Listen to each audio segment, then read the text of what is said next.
മുത്തശ്ശൻ മുത്തശ്ശൻ എന്തോ ആലോചിച്ചോണ്ടിരിക്കുകയാണല്ലോ. ഏയ് ഒന്നുമില്ല. മോൻ ഇങ്ങോട്ട് വന്നപ്പോ ആരെങ്കിലും കണ്ടായിരുന്നോ? ആരെയും കണ്ടില്ല മുത്തശ്ശ. എന്താ? ഏയ് ഒന്നുമില്ല, ഞാൻ ചോദിച്ചെന്നേ ഉള്ളൂ. ഇടത്തെ കണ്ടിട്ട് എന്തെങ്കിലും വഴക്കുണ്ടായിരുന്നോ? അവള് എന്നെ മോന്റെ അപ്പച്ചിയൊക്കെ ഏത് നേരം കുറ്റം പറയലുള്ളൂ, നല്ല ഒന്നും പറയില്ലല്ലോ. മുത്തശ്ശന്റെ മനസ്സിൽ തട്ടുന്ന എന്തോ ഉണ്ടായിട്ടുണ്ട്. എനിക്കിപ്പോ കേതുർദശയാ, പോരാത്തതിന് ദശാസന്ധിയുണ്ട്. അതുകൊണ്ട് ഈ സമയത്ത് ഓരോരോ വ്യാധികളുണ്ടാവും.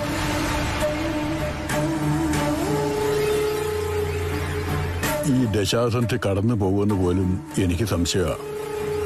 അങ്ങനെയൊന്നും പറയാതെ മുത്തശ്ശ. മുത്തശ്ശൻ എന്തെങ്കിലും ദോഷമുണ്ടെങ്കിൽ അതെന്റെ വീട്ടിലുള്ള ഒരാളോട് പറഞ്ഞാ പോരെ. കാർത്തു പിന്നെ വേണ്ടതൊക്കെ ചെയ്തോളും. നമ്മളെപ്പോലെയല്ല, ദൈവങ്ങളുമായിട്ട് നേരിട്ട് കമ്മ്യൂണിക്കേഷൻ ഉള്ള ആളാ. ചില നേരത്തെ എന്തൊക്കെയോ പൂജാമുറി കയറി സംസാരിക്കുന്ന കേൾക്കാം. വിഷമം വരുമ്പോ നമ്മളോടല്ല പറയാ, ദൈവങ്ങളോട് നേരിട്ടാ. അതാണ് മോനെ ഇനി നിന്റെ ബലവും വൈശല്യവും ഒക്കെ. അത് അകത്ത് കിടക്കുന്ന ആള് മനസ്സിലാക്കുന്നില്ലല്ലോ. അവക്കൊന്നും മനസ്സിലാവില്ല. അവക്ക് കൂട്ടുകൂടാൻ പാടില്ലാത്തവരുമായിട്ടാ ഇപ്പൊ കൂട്ട്. അങ്ങനെ പുതിയ എന്തെങ്കിലും കൂട്ടിയിട്ടുണ്ടായോ?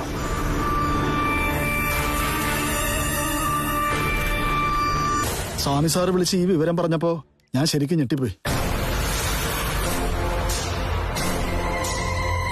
ജീവനും മഞ്ജുമയായിട്ട് സംസാരിച്ചോണ്ടിരുന്നപ്പോ അവിടെ എത്തിയത് സ്വാമി സാറാ. അതിന് പകരം വന്നത് അരുണിന്റെ അപ്പച്ചിയായിരുന്നെങ്കിലോ? അതിനും ഇനി സാധ്യതയുണ്ട്. അയാള് മനഃപൂർവ്വം അതിനുള്ള സാഹചര്യം ഉണ്ടാക്കുവാണോ എന്ന് എന്റെ സംശയം. അയാൾക്ക് മക്കളില്ല. എത്രയോ വർഷങ്ങൾക്ക് ശേഷമാണ് അയാൾക്കൊരു മകളുണ്ടെന്ന് അറിയുന്നത്. അതിന്റെ ആവേശമായിരിക്കും ഈ കാണിക്കുന്നതൊക്കെ. സ്നേഹിച്ച എന്റെ അപ്പച്ചിയെ വഞ്ചിച്ച അയാളെ പോലെ ഒരാൾക്ക് അങ്ങനെയുള്ള വികാരങ്ങളൊക്കെ ഉണ്ടാവോ? അന്ന് അയാൾ ചെറുപ്പമായിരുന്നു, എന്നാൽ ഇപ്പൊ 50 കഴിഞ്ഞു. അതിന്റെ പക്വത ആ സ്വഭാവത്തിൽ കാണിക്കുമെന്ന് നമുക്ക് പ്രതീക്ഷിക്കാം. എന്റെ അപ്പച്ചി പ്രഷർ കൂടുതലുള്ള കൂട്ടത്തിലാ. അയാളെ കണ്ട മിക്കവാറും അപ്പച്ചിയും ഹോസ്പിറ്റലിൽ അഡ്മിറ്റ് ആവും. അതുകൊണ്ട് അവരുടെ കൂടിക്കാഴ്ച ഒഴിവാക്കിയേ പറ്റൂ. ഇനിയിപ്പം ഏട്ടത്തിയുടെ അയാളെല്ലാം പറയുമെന്ന് എന്റെ പേടി. അങ്ങനെ പറയാതിരിക്കാൻ കഴിഞ്ഞതൊന്നും ആരെ അറിയിക്കരുതെന്നും ഞാൻ താക്കീത് ചെയ്തിട്ടുണ്ടായിരുന്നു. ഇനി അയാളെല്ലാം വെളിപ്പെടുത്തുകയാണെന്നുണ്ടെങ്കിൽ അയാളുടെ കഥകൾ അറിയാത്ത പലരും അയാൾക്ക് ചുറ്റും തന്നെ ഉണ്ടല്ലോ. അയാളുടെ ഭാര്യ, ദീപൻ, അങ്ങനെ പലരും. അരുൺ ഈ കാര്യത്തിലൊരു അങ്ങനെ ഒരു ആശങ്കയും വേണ്ട. അരുണിന്റെ അപ്പച്ചിയുടെ പൂർവ്വകാല ബന്ധം അയാൾ പുറത്തു പറയുകയാണെന്നുണ്ടെങ്കിൽ അയാളെ തീർത്ത് കളയുന്നേരം ഞാൻ ഏറ്റു. സ്വാമി സാറിനെ പോലൊരു അച്ഛനായിരുന്നുണ്ടാ അന്ന് സ്വന്തം മകൾക്ക് ഇങ്ങനൊരു ചതി പറ്റിയപ്പോ അയാൾക്കൊന്നും സംഭവിക്കാതെ പോയത്. അല്ലെങ്കിൽ അന്ന് അയാളുടെ കഴുത്തറുത്തനെ. മുത്തശ്ശനും അത്യാവശ്യം അസുഖങ്ങളൊക്കെ ഉള്ള കൂട്ടത്തിലാ. ജീവനെ കണ്ടതിന് ശേഷം പ്രഷർ വല്ലാതെ കൂടിയെന്ന് ഇടയ്ക്ക് കണ്ടപ്പോ പറഞ്ഞിരുന്നു. ഈ ഒരു വിഷയം കാരണം നമ്മുടെ എല്ലാവരുടെയും അവസ്ഥ അങ്ങനെ തന്നെയല്ലേ. അരുണന്റെ ഏട്ടത്തെ ആശുപത്രി വിട്ടു പോയാലും അത് മാറില്ല. ഇപ്പോഴേ ജീവൻ ഈ രീതിയിലാണ് മുമ്പോട്ട് പോകുന്നതെങ്കിൽ മഞ്ജുവിനെ പ്രസവത്തിനായിട്ട് ആശുപത്രിയിലോട്ട് കൊണ്ടുപോകുമ്പോൾ എന്തായിരിക്കും അവസ്ഥ? ഒരു കാര്യം ഉറപ്പരുൺ, അധികം വൈകാതെ അരുണിന്റെ അപ്പച്ചിയും ജീവനും തമ്മിൽ കാണും. അങ്ങനൊരു കൂടിക്കാഴ്ച നമ്മൾ പ്രതീക്ഷിച്ചേ പറ്റൂ. കാർത്തൂൻ ചോദിക്കുന്നുണ്ട് എന്റെ ടെൻഷൻ എന്താണെന്ന്. കാർത്തൂന്റെ അമ്മയോ അച്ഛനോ ആണ് ടെൻഷന്റെ കാരണമെന്ന് നമുക്ക് പറയാൻ പറ്റില്ലല്ലോ. അവള് പ്രഗ്നന്റ് ആണോന്ന് നമ്മളൊക്കെ സംശയിച്ച ദിവസം അന്ന് നീ കാല് തെറ്റി വീഴുകയും ചെയ്തല്ലോ. ഞാൻ പറഞ്ഞല്ലോ, ആ വാർത്ത കേട്ട് തളർന്നാണ് വീണത്. അവൾക്കൊരു കുഞ്ഞ് ജനിക്കാൻ പാടില്ല. ഇനി അതിന് സാധ്യത ഉണ്ടെങ്കിൽ നമ്മൾ അത് തടയണം. അവൾക്ക് വിശേഷമുണ്ടെന്നറിഞ്ഞ ശത്രുതയൊക്കെ മറന്നിട്ട് ഞാൻ അടുക്കും. എന്തിനാന്നറിയോ? ആ കുഞ്ഞിനെ കൊല്ലാൻ.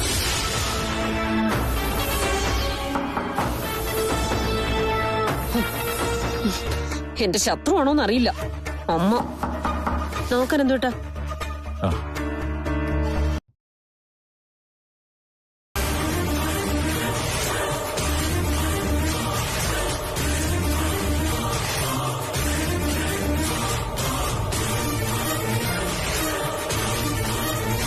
മഞ്ജുവിന്റെ അമ്മ ഇപ്പോഴും സുന്ദരിയാ.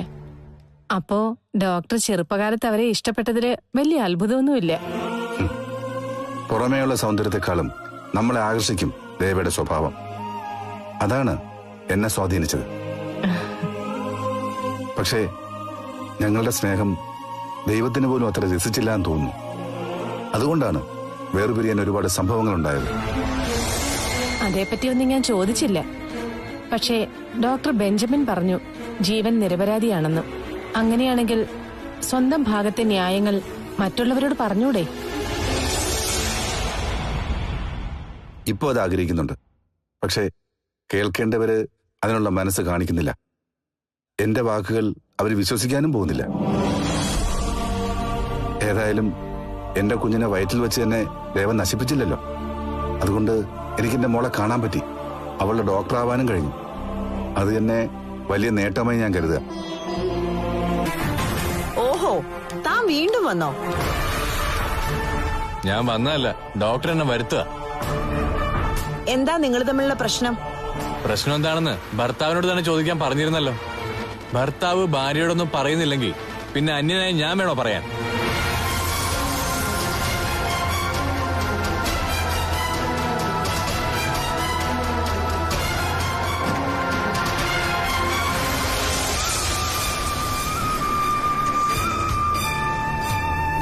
അയാള് പറഞ്ഞത് ശരിയാ.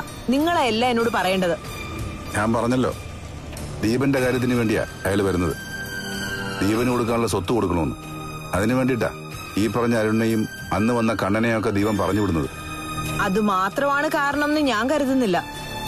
മറ്റെന്തൊക്കെയോ പ്രശ്നങ്ങൾ നിങ്ങൾക്കുണ്ട്. ഒരുത്തം വന്ന് പ്രസംഗിച്ചിട്ട് പോയതേ ഉള്ളൂ. അതിന്റെ പിന്നാലെ അടുത്ത ആള് വിസ്താരം തുടങ്ങി. വിസ്താരമൊന്നും തുടങ്ങിയിട്ടില്ല. കാര്യമായിട്ട് എന്തെങ്കിലും കിട്ടട്ടെ, എന്നിട്ട് വിശദമായിട്ട് വിസ്തരിച്ചോളാം.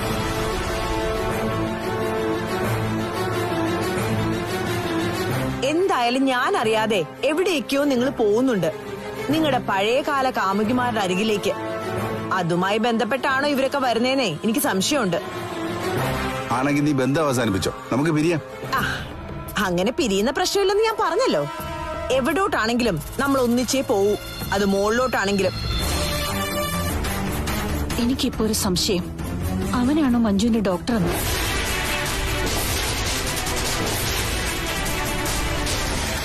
എന്താ ഇപ്പോഴങ്ങനെ ഒരു സംശയം തോന്നാൻ?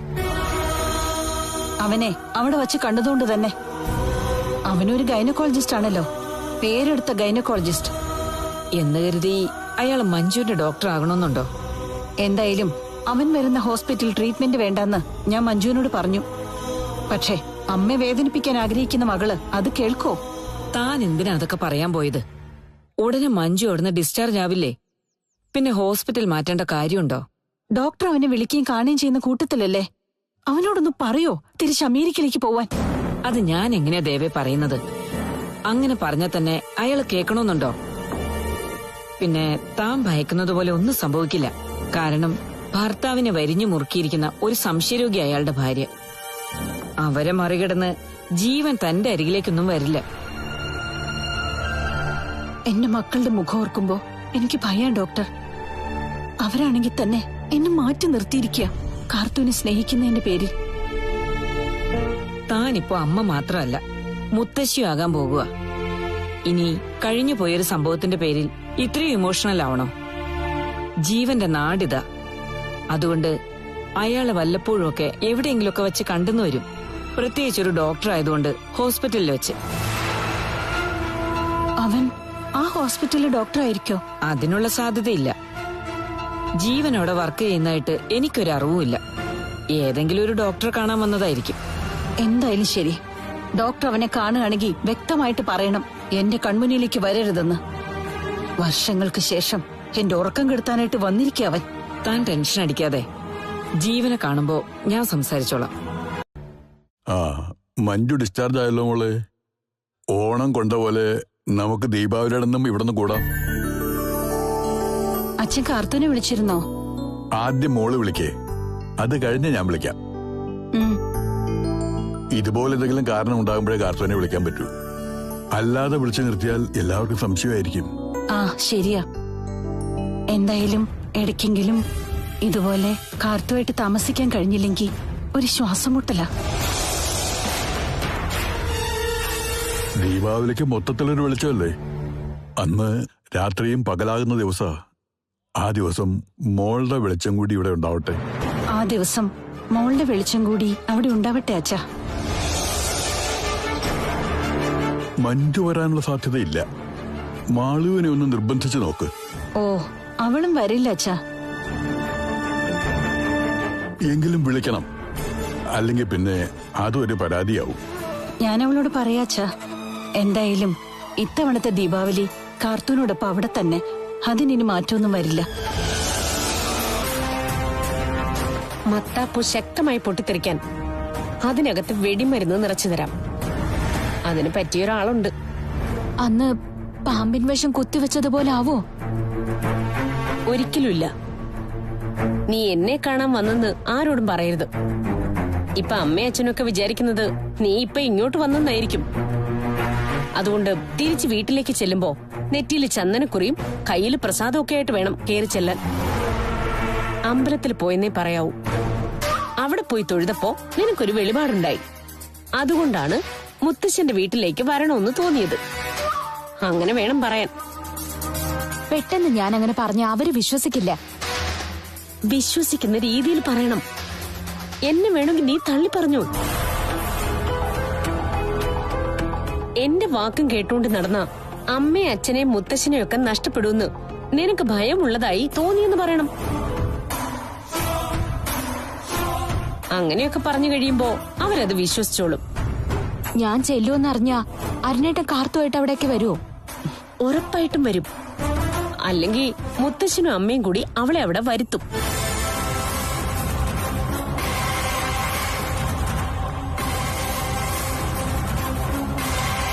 ഈ ചാൻസ് മിസ്സാക്കരുത് മോളെ. എന്നേക്കാൾ കൂടുതൽ കാർത്തു എന്ന പെൺകുട്ടി വേദനിപ്പിച്ചത് നിന്നെയാ. ഇനി നീ അരുണിനായി കാത്തിരിക്കില്ല എന്നറിയാം. എങ്കിലും നിന്റെ സ്വപ്നങ്ങൾ തകർത്ത അവളെ കൊല്ലുക തന്നെ വേണം.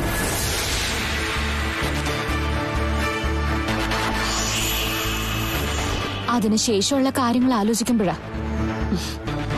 അതിനുശേഷമുള്ള കാര്യങ്ങൾ എന്തിനാ ആലോചിക്കുന്നേ? ഞാൻ പാമ്പിൻ വിഷം കുത്തിവെച്ചു. അത് കേസായി. പോലീസ് ഇവിടെ വന്നു. ഞാനാണ് പ്രതിയെന്ന് തെളിയുകയും ചെയ്തു. എന്നിട്ട് എന്താ ഉണ്ടായത്? എന്തൊക്കെ പറഞ്ഞാലും നമ്മൾ നമ്മുടെ അച്ഛന്റെ അമ്മയുടെയും മക്കളാ, മുത്തശ്ശന്റെ കൊച്ചുമക്കളാ. അതുകൊണ്ട് എല്ലാം കഴിയുമ്പോ ആദ്യം കുറച്ച് പൊട്ടിത്തെറിയൊക്കെ ഉണ്ടായാലും പിന്നെ എല്ലാവരും അങ്ങ് തണുക്കും.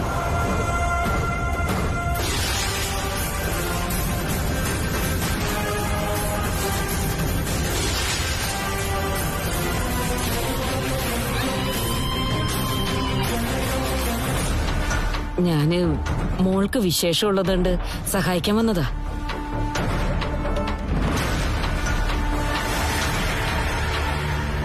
എത്ര നാളായി ഈ സഹായം തുടങ്ങിയിട്ട്? അയ്യോ, കുറച്ചു ദിവസമേ ആയിട്ടുള്ളൂ. നീ ഏതാ? ഞാൻ സുശീലേട്ടന്റെ ഭാര്യയാ. അതായത് കണ്ണന്റെ ഭാര്യ പവിത്രയുണ്ടല്ലോ, അവളുടെ ചേച്ചി. ഓ, കേട്ടിട്ടുണ്ട്. കാർത്തും പവിത്രയും തറവാട്ടിൽ വന്നപ്പോ അവരെ ഓടിച്ചു വിട്ട പവിത്രയുടെ ചേച്ചി. അയ്യോ, അങ്ങനെയൊന്നും പറയല്ലേ. അതേപറ്റിയൊന്നും പറയുന്നില്ല. പക്ഷേ നീ ഇപ്പൊ പറഞ്ഞത് കള്ളമാണ്. മഞ്ജുവിന് വിശേഷം ഉണ്ടായപ്പോഴാ നീ വന്നേന്ന് പറഞ്ഞത്. സത്യമായിട്ട് ഞാൻ... വേണ്ട, കള്ളസത്യം ഇടണ്ട. ഇവിടെ ഉണ്ടാക്കുന്ന കറികൾക്ക് കാർത്തും പവിത്ര ഉണ്ടാക്കുന്ന കറികളുടെ അതേ ടേസ്റ്റ് ആയിരുന്നു. അത് ഞാൻ എല്ലാവരോടും പറഞ്ഞിട്ടുണ്ട്. ഇപ്പോഴാ മനസ്സിലായത് ആ ടേസ്റ്റ് വന്ന വഴി. എന്തായാലും ഞാൻ അടുക്കളയിൽ കയറി എന്തെങ്കിലും ഉണ്ടാക്കി വെക്കാം. വേണ്ട, അമ്മ ഉണ്ടാക്കിയാൽ ഞാൻ കഴിക്കില്ല.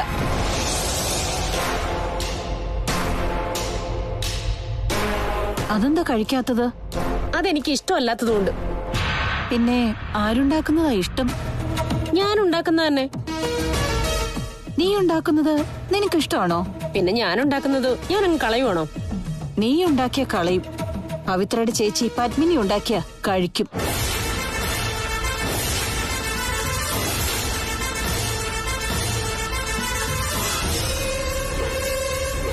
വാതിൽ തുറന്നിട്ടുണ്ടേ കള്ളം കണ്ടുപിടിക്കാൻ പറ്റി. ഞാൻ ഇങ്ങോട്ട് കയറി വന്നപ്പോ തന്നെ അടുക്കളയിൽ ശബ്ദം കേട്ടു. വയ്യാത്ത എന്റെ മോള് അടുക്കളയിൽ കേറിയല്ലോ എന്ന വിഷമത്തിൽ വന്നതാ. അപ്പൊ ദേ നിക്കുന്നു ഈ വീട്ടിലെ പാചകക്കാരി. അത് അത് പിന്നെ എനിക്ക് വയ്യാതായപ്പോ അനന്തേട്ടൻ അവരുടെ ഭർത്താവിനോട് പറഞ്ഞ് കൂട്ടിക്കൊണ്ടു വന്നതാ. അങ്ങനെയൊക്കെ ആദ്യം അവളും പറഞ്ഞു നോക്കി. നിനക്ക് വിശേഷമുണ്ടെന്ന് അറിഞ്ഞിട്ട് വന്നതാണെന്ന്. എന്നാ നീ ഉണ്ടാക്കിയ കറികളുടെ ടേസ്റ്റ് എന്റെ നാവില് നിക്ക. അതിന് ഒരു പവിത്രയുടെയും കാർത്തൂന്റെയും ടച്ചുണ്ട്. ഇനി അത് എല്ലാവരോടും വിളിച്ചു കൂവും. ഞാൻ ആരോടൊന്നും പറയാൻ പോകുന്നില്ല. പക്ഷേ ഓരോരുത്തരായിട്ട് വന്ന് ഇത് പിടിക്കും. ഇതുപോലെ തന്നെ. അതാ കള്ളം പറഞ്ഞാലും ചെയ്താലും ഉള്ള കുഴപ്പം. അമ്മമാര് നല്ലതല്ലെങ്കിൽ മക്കൾക്ക് ഇതുപോലെയുള്ള കള്ളത്തരങ്ങളൊക്കെ ചെയ്യേണ്ടി വരും. എത്ര രൂപയാ ശമ്പളം? നല്ല ശമ്പളം കൊടുക്കുന്നുണ്ട്. എന്തായാലും അനന്ത് കൊടുക്കില്ല. ഞാൻ തന്നെയാ കൊടുക്കുന്നേ. ഇതിന്റെ എന്തെങ്കിലും ആവശ്യം ഉണ്ടായിരുന്നോ? വീട്ടിലുള്ളവരെ പുറത്താക്കിയതുകൊണ്ടല്ലേ പൈസ കയ്യിന്ന് പോകുന്നത്. അത് ഞങ്ങളങ്ങ് സഹിച്ചാ മതിയല്ലോ. ഒന്നേക്കൊന്നു കള്ളം കണ്ടുപിടിക്കാൻ. കള്ളം കണ്ടുപിടിക്കാനല്ല, നിന്നെ കാണാനും ദീപാവലിക്ക് നിന്നെ അനന്തുവിനെയും മുത്തശ്ശന്റെ വീട്ടിലേക്ക് ക്ഷണിക്കാനോ വന്നത്. അന്ന് അവള് വരുന്നില്ലേ? നിങ്ങളുടെ പുന്നാര കാർത്തൂന് ഒഴിവാക്കിയിട്ട് ഇനി ഒരു ഫംഗ്ഷനും ഇല്ല. അതുകൊണ്ട് മോളും വരുന്നുണ്ട്. എന്നാ പിന്നെ അവൾക്കൊപ്പം ആഘോഷിച്ചാ മതി, ഞങ്ങളെ കൂട്ടണ്ട.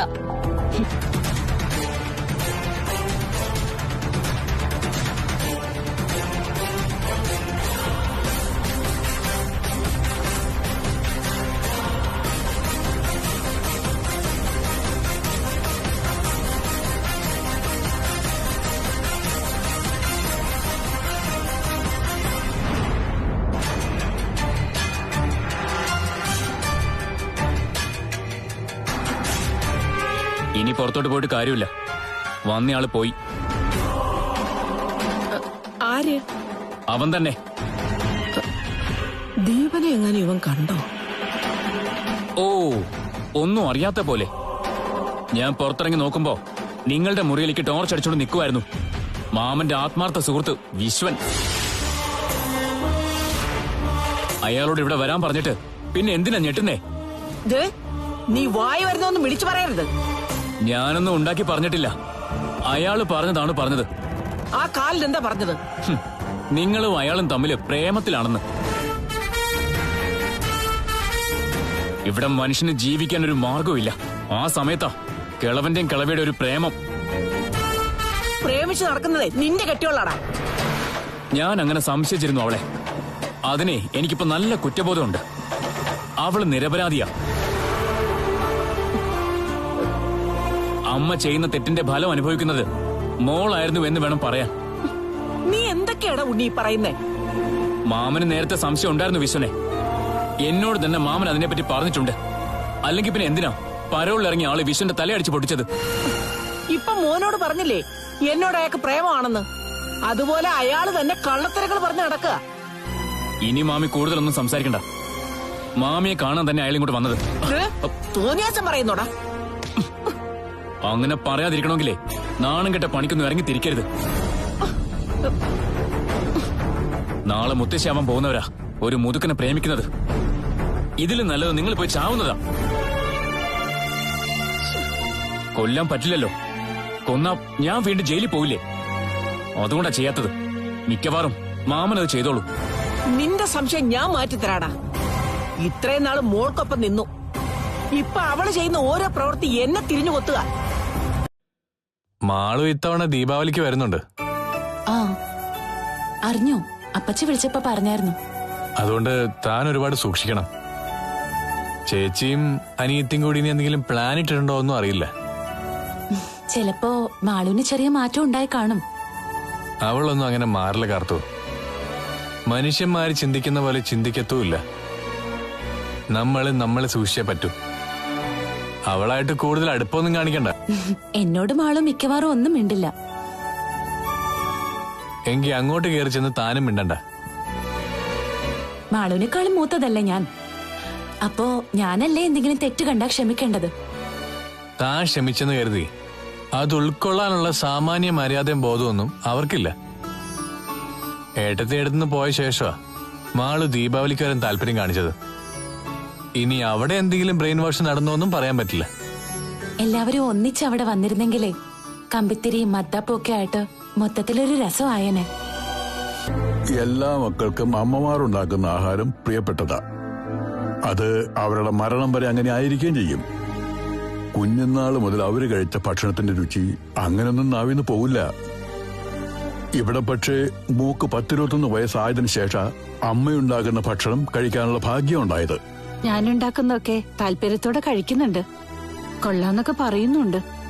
അത് പിന്നെ ആരെയും വിഷമിപ്പിക്കുന്ന സ്വഭാവക്കാരിയല്ലല്ലോ. ഒന്നെനിക്ക് ഉറപ്പാ, കാർത്തും പവിത്ര ഉണ്ടാക്കുന്ന ഭക്ഷണത്തിന്റെ അത്രയൊന്നും നമ്മൾ ഉണ്ടാക്കിയ ശരിയാവില്ല അച്ഛാ.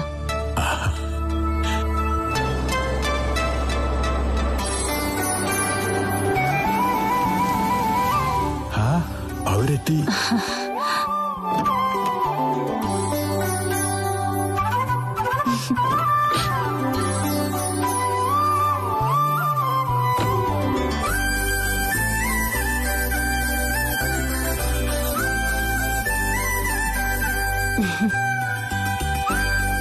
മോളെ, കാത്തിരിക്കായിരുന്നോ? മോള് വരുമെന്നറിഞ്ഞാ പിന്നെ വരുന്നത് വരെ ഒരുതരം കാത്തിരിപ്പ. ദേവ അടുക്കളയിൽ ജോലിയിലായിരുന്നു. ഞാൻ വന്നിട്ട് നമുക്ക് ഒന്നിച്ച് അടുക്കളയിൽ കയറാന്ന് ഞാൻ പറഞ്ഞതല്ലേ അപ്പച്ചി? ഇവിടെ ഒരു അടുക്കളക്കാരനുണ്ട്, അയാളെ ഒന്ന് സഹായിക്കേണ്ട കാര്യമുള്ളൂ. അല്ലെങ്കിൽ തന്നെ ഇവിടെ വന്നിട്ട് മോൾ എന്തിനാ അടുക്കളയിൽ കയറുന്നത്? അവിടെയാണെങ്കി ഇവനും ഇവന്റെ അമ്മയ്ക്കും മോൾ ഏതു നേരവും വച്ചു വിളമ്പലല്ലേ. അപ്പൊ ഞങ്ങളുടെ അടുത്തേക്ക് വരുമ്പോഴെങ്കിലും വിശ്രമിക്കണം. ദീപൻ വിജിതയെ കാണാനല്ല, വിശ്വൻ മാമിയെ കാണാനാ രാത്രി വരുന്നത്. അവർ തമ്മിൽ അടുപ്പമാണ്. അകലാൻ കഴിയാത്ത വിധം ആ ബന്ധം വളർന്നു കഴിഞ്ഞു. മോനെ, നീ എന്തെങ്കിലും കണ്ടോ? കണ്ടു.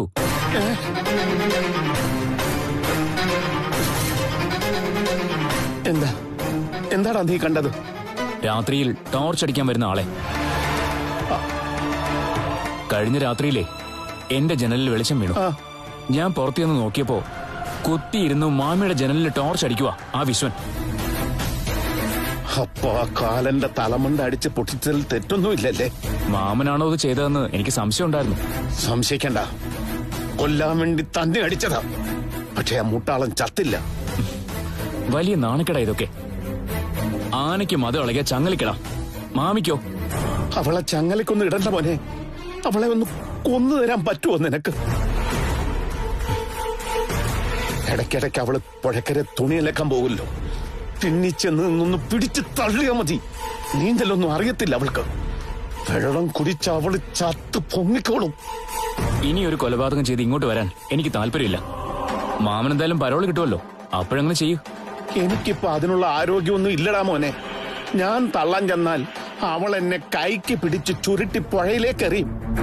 അത്രയ്ക്ക് ആരോഗ്യം അവളുടെ കൈക്ക്. ഇരുമ്പൊലക്കാണ് അവിടെ കൈ. മാമൻ പേടിക്കണ്ട. മാമൻ ജയിലിൽ നിന്ന് പുറത്തു വരുമ്പോ മിക്കവാറും വിശ്വനൊപ്പം ആയിരിക്കും മാമിയുടെ താമസം. നമ്മുടെ രണ്ടുപേരുടെയും ജീവിതം ഇങ്ങനെ ആയി പോയല്ലോ മോനെ. എന്നെ കൂട്ടുപിടിക്കണ്ട. എന്റെ ജീവിതം ഭദ്രമായിട്ട് തന്നെയാ മുന്നോട്ട് പോകുന്നത്. നിന്റെ മാമിയുടെ മുറിക്ക് നേരെ വിശ്വൻ രാത്രി ടോർച്ചടിക്കുന്നത് നീ കണ്ടു. പക്ഷേ അതിനു മുമ്പ് ഞാൻ കണ്ടിട്ടുണ്ട് ദീപൻ ടോർച്ചടിക്കുന്നത് വിജിതയുടെ മുറി. മരുമോനാണ് അമ്മായിയമ്മ സംശയിച്ചിരിക്കുന്നത്.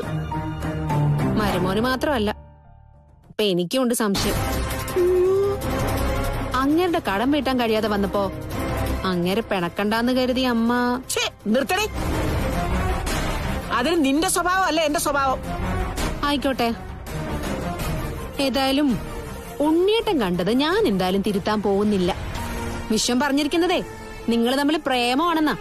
അയ്യേ, എന്തോന്ന് അയ്യേ? അതില് കാര്യമുണ്ട്. നീ കൂടുതൽ സംസാരിച്ച നിന്റെ പ്രവർത്തികൾ മുഴുവൻ ഞാൻ ഉണ്ണിയോട് പറയും. നിങ്ങൾ ഇനി എന്ത് പറഞ്ഞാലും ഉണ്ണിയേട്ടൻ വിശ്വസിക്കാൻ പോകുന്നില്ല. അവനെ വിശ്വസിപ്പിക്കാനുള്ള അവസരം വരുവടി. അന്ന് ഞാൻ വിശ്വസിപ്പിച്ചോളാം. എന്തായാലും എനിക്കൊരു ചുക്കുമില്ല. ദീപന്റെ കാര്യത്തിലേ നിനക്ക് ഒരു പേടിയില്ലെന്ന് എനിക്കറിയാം. പക്ഷെ ഉണ്ണി വിശ്വനെ എന്നെയും ചേർത്ത് വേണ്ടാത്ത കാര്യങ്ങൾ ചിന്തിച്ചു വെച്ചിരിക്കുക. പുഴുത്ത നായ്ക്കളെ നോക്കുന്ന പോലെ ഉണ്ണി എന്നെ നോക്കുന്നത്. അത് ഞാൻ എങ്ങനെ സഹിക്കൂടി? ജീവിതത്തിൽ ഒരുപാട് തിരിച്ചടി ഉണ്ടായില്ലേ, അതുപോലെ മറ്റൊന്നുകൂടി. അങ്ങനെ കരുതിയിട്ട് വായും മൂടി ഒരു മൂലക്കിരിക്കാൻ നോക്ക്. വെറുതെ സത്യം വിളമ്പാതെ. കാർത്തു, ഇനി നമുക്കേ മത്താപ്പ് കത്തിക്കാം. പേടിയൊന്നുമില്ലല്ലോ? ചെറുതാണെ കുഴപ്പമില്ല. ഇന്നത്തോടെ പേടിയൊക്കെ മാറും.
ഇനി ഇത് കത്തിക്കാൻ കാർത്തു.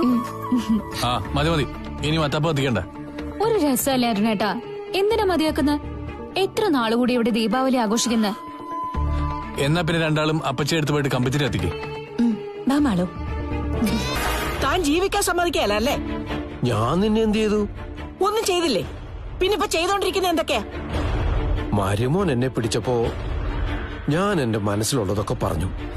നിങ്ങളുടെ മനസ്സിലുള്ളത് മാത്രമല്ല, കുറച്ചൊക്കെ നിങ്ങൾ കഴിയുന്നിട്ടും പറഞ്ഞു. എനിക്ക് നിന്നോടുള്ള ഇഷ്ടം അറിയാലോ സുധേ. അതുകൊണ്ട് നീ എനിക്കൊപ്പം വന്ന് ജീവിക്കാൻ വേണ്ടി ഞാൻ എന്തും ചെയ്യും. എനിക്ക് നല്ല തണ്ടും തടിയുള്ള ആങ്ങളമാരില്ലാതായിപ്പോയി.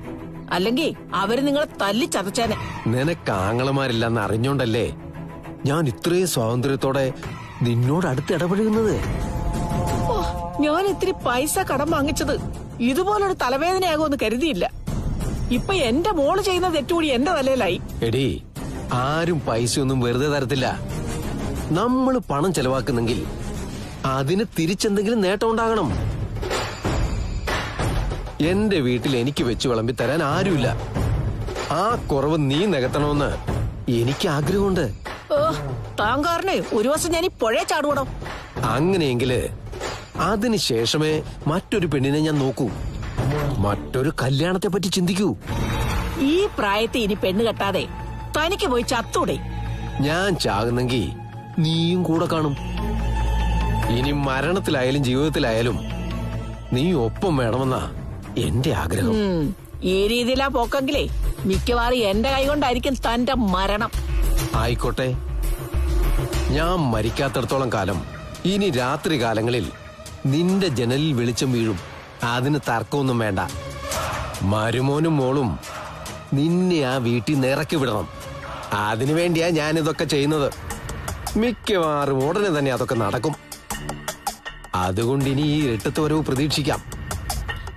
ഇത് വലിയ കഷ്ടമായല്ലോ. ദീപാവലിയാ വരുന്നേ. ഒന്നും മനസ്സ് വെച്ചാ കുളിച്ചൊരുങ്ങി നമുക്കൊന്നിച്ച് അമ്പലത്തിൽ പോവാം. താൻ പോയി തന്റെ അമ്മൂമ്മയും വിളിച്ചോട്ട് പോടോ.